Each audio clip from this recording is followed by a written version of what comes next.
In today's video, I'm going to teach you how to sell on Depop for beginners 2025. By the end, you'll know exactly how to log in, research what sells, and create a clean, compelling first listing that catches buyers' attention. Start by heading to Depop.com and logging into your account. Once you're in, you'll land on Depop's main marketplace where you can buy, sell, and discover unique fashion. Spend a moment getting familiar with the layout so you know where everything lives. Next, use the search bar to gather ideas. Type in the item you're thinking of selling, like a brand, style, or category, and browse the results. This quick research helps you understand what's trending, how items are photographed, and the price range buyers expect. Click into a few listings to study what works. Pay attention to the first photo, the background, how many angles are shown, and how clearly the condition is explained. Notice the tone of the description and how the price compares to similar pieces. With those ideas in mind, decide what to sell from your own wardrobe or inventory.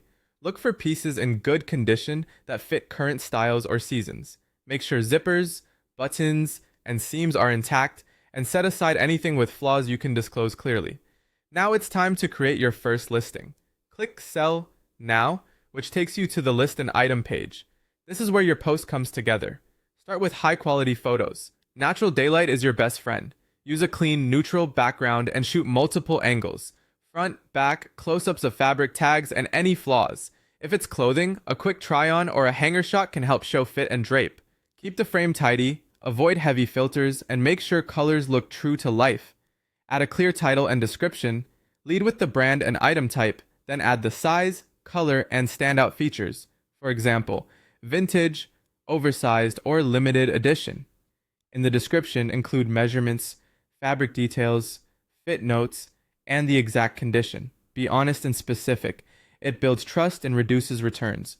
Finally, set the price. Check similar sold listings to benchmark. Consider the item's condition and demand and account for platform fees so you still earn what you expect. If you're open to offers, price slightly higher to leave room to negotiate. Give everything a final check, then publish your listing. You've logged in, researched the market, chosen your item, and built a strong listing with great photos, a clear description, and a smart price. You're ready to start selling on Depop.